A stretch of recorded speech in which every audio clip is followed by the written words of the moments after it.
নাই এবছরও শহীদ দিবস ও আন্তর্জাতিক মাতৃভাষা দিবস আগামীকাল অর্থাৎ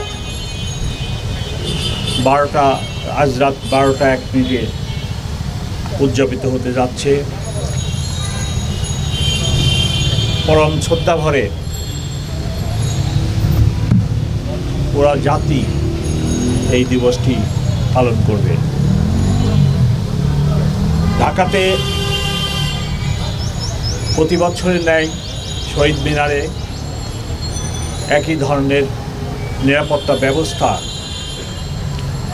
আয়োজন করা হয়েছে। কয়েক স্তরে আমরা নিরাপত্তা ব্যবস্থার আয়োজন করেছি। প্রতিবারের ন্যায় এবারও প্রথমে ভিভিআইপিগণ, পরে ভিআইপি এবং তারপরে জনসাধারণ পুষ্পমাল্য অর্পণ করবেন। আমরা আনুমানিক একটি সময় নির্ধারণ করেছি। রাত্র 12:40 জনসাধারণের জন্য পলাশীর প্রান্ত থেকে অর্থাৎ পশ্চিম পাশ থেকে বেদিতে প্রবেশের জন্য উন্মুক্ত করে দেওয়া হবে।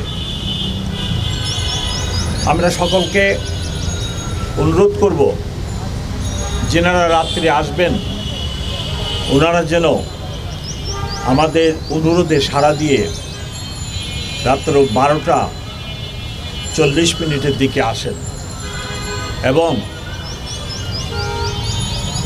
আমি সকলকে অনুরোধ করব, সবাই যেন বেদিতে পুষ্পমাল্য দেওয়ার সময় যথাযথ শৃঙ্খলা মেনে চলেন। কোনো এক সময়ে সাধারণ মানুষের সমাগম এবং প্রবেশ অনেক ভিড় হয়। এই ভিড়ের মধ্যে যেন কোনো দুর্ঘটনা না হয় আমরা তার জন্য সচেতন থাকব। কিন্তু পাশাপাশি যিনারা আসবেন তাদের প্রতি বিনীত অনুরোধ, ওনারা যেন নিজেদের নিরাপত্তা, ওনাদের মোবাইল, মানি ব্যাগ এবং অন্যান্য ভ্যালুয়েবলস যা থাকবে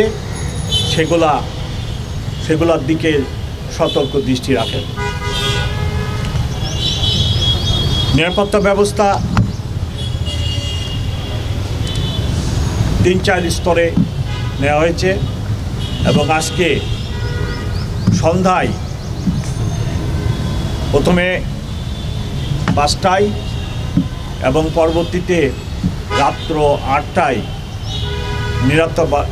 ঢাকা মেট্রোপলিটন পুলিশের অফিসার এবং ফোর্স নিয়োজিত থাকবে এবং আগামীকাল বেলা 2টা পর্যন্ত আমাদের ফোর্স এবং অফিসাররা পুরো এলাকার নিরাপত্তার দায়িত্বে থাকবেন। এখন পর্যন্ত আমরা নিরাপত্তা সংক্রান্ত কোনো আশঙ্কা দেখি না। এই ব্যবস্থার ভিতরে metal detector, archway checking, manually দেহ তল্লাশির ব্যবস্থা থাকবে। কোনোরূপ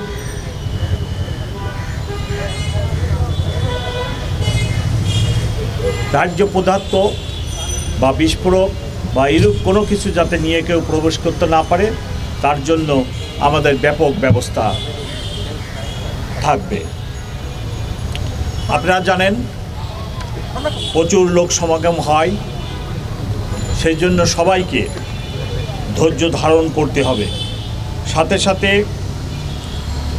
শহীদ মিনারের চতুর্পাশে 1 কিলোমিটার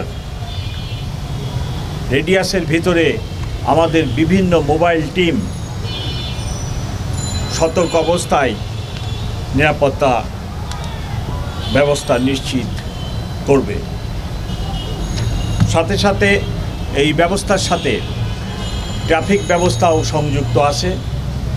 আমরা ট্রাফিক ব্যবস্থা নিয়ন্ত্রণের জন্য একটি প্রোগ্রাম করেছি। আমার অতিরিক্ত কমিশনার ট্রাফিক উনি ট্রাফিক ব্যবস্থা সম্পর্কে আপনাদেরকে এখন জানাবে। Thank you.